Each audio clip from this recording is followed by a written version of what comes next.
And more on the long-term X. When I had pneumonia, I went to the doctors and fell on the floor because I couldn't breathe. The doctors didn't care. They were narcissists, or had some kind of evil spirit in them. The ladies behind the desk thought I was faking it. The doctor prescribes me the wrong medication, with someone else's name. When I went to the hospital for a better opinion, that doctor said I just have a cold and to go home. Also, I had to wait in the waiting room for a long time, struggling to breathe. 2 hours or something. I was sick. Then I went back, and they did an X-ray and realized I had pneumonia. So, I went to a hospital bed, and the main doctor was away for a day. A nurse had to do everything, but she had no idea what she was doing, and she missed the vein in my arm when putting a tube in. She caused numbness in my arm for months. A chiropractor fixed it for me. The next day the doctor came and put the tube in properly. I felt so let down by doctors that I still find it hard trusting them, especially after the passive-aggressive treatment. Also, I told the hospital staff I'm celiac, and they didn't take it seriously, so I couldn't eat the food on the first day. They took it out on me the next day, and gave me slushy food with no flavor. Plain fish with no salt or anything watery and gross. The whole experience made me feel like a burden. I think I got the pneumonia from a mixture of things. 1. I sat outside in the cold at night all alone, because my ex was still on his PlayStation all day and through the night. I sat out and looked at the stars and cried. His mum's horses came up and comforted me.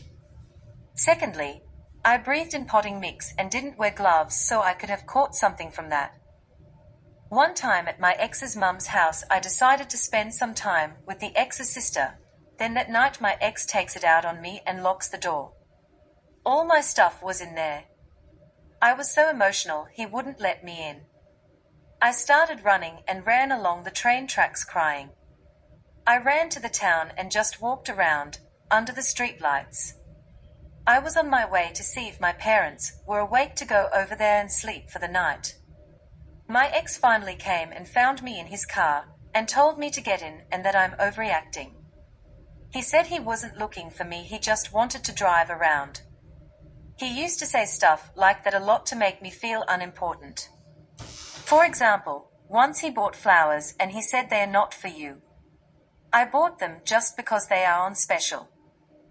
One reason I finally left him was because 5 or 6 years in the relationship, he kept having a girl over when I was at work. She was clearly hitting on him and wearing low-cut shirts, sitting on the floor in front of him. I used to come home to her being there. I had a problem with it. She knew she was being a home wrecker. She pulled her shirt up when she saw me, which gave away her intentions even more.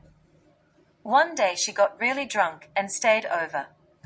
She stayed in our bed.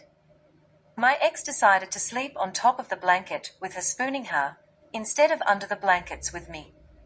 He used to drive her home every night too, and didn't care if I walked home in the dark in the past. He had no emotions for me. The whole experience was painful. I was forced to get along with her even though I hated her. Also, I never had friends and didn't want a forced friendship, because I know that all girls hated me. One day me and the girl cooked some brownies. My ex tried hers in front of me and everyone at his work, and said it was delicious, and didn't try mine. It was in public, so I couldn't say anything. He never tried my cooking, ever. My ex knew how I felt about marriage. I didn't want to get married at the time. He was so manipulative, he organized a day out with the friend, a girl, and me to go go-karting. So, she sat in the front seat, my seat on the way there. My ex out of nowhere asks me to marry him. He knows how I felt about it. I said no. He made me look bad in front of his girl as a friend. He always used other people to manipulate me and get his way. That whole day he was having so much fun with his friend go-karting, leaving me out of it. Later I decided I wanted to leave him. He said let's get counseling. He also vented everything to his girlfriend, manipulating her to get to me. We got counseling, but he only came to the first one. He said I'm the one who needs it. The counselors said he's the one who needed it. After talking to a counselor for about 2 weeks, I finally built up courage to leave. This time my ex was pushing me to leave him and made it seem like my idea. Secretly he already had someone else, not his girlfriend, but another girl, who he used to call Little Miss Muffin, in front of me. He totally ignored me and gave me cold shoulder, which I got used to though after years of it. The funny thing is he told me that I am too short for him even though I'm 177 centimeters, and his new wife, Little Miss Muffin, is way shorter than me. He never gave me eye contact either. When I was trying to have conversations with him, I would feel like I was talking to brick wall. He would ignore me and wouldn't acknowledge I was talking. I would repeat myself a lot until one day I just stopped talking to him. Sometimes it would be weeks at a time where I'm treated like an invisible ghost. I couldn't have any type of conversation with him at all.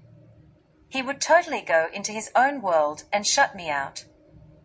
After a while, after getting used to the treatment, if I came home and he was sitting on the couch not acknowledging my existence and giving me cold shoulder, I would stop letting it get to me and go do my own thing.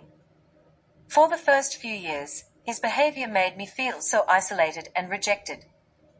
Anyway, he made me leave by pushing me away so he can play victim. He was showing me no affection or love, and he really pushed me to leave him because he was a coward and didn't want to be the one to leave me. I found someone to live with, which was a blessing at the time. Before I found a roommate, I contacted Safe Homes for Women to apply for a place. He found out and told me not to go because then he would look bad, like an abusive person. Thing is, he was abusive. Emotionally abusive. He took antidepressant pills as a tactic to make me stay. He said that taking them will help him change, and he will emotionally open up to me, but it didn't work. All those pills did was make him sweat bad, where he had puddles of sweat in the bed. 6 months later, after we split, he asked to take my girl cat via email. I said no. He already took everything, even all the bond money. He threatened to take me to court if I didn't give all the bond money to him. He probably used it towards buying his new girlfriend a ring to marry her. He took my computer, and everything, left me with just kitchen stuff and my clothing. He got married not too long after breaking up. That's why he wanted my cat to impress his new soon-to-be wife. He hated the cats anyway. He wouldn't allow them to jump up on furniture. He showed no affection towards them. All he did was yell at them and push them off his lap.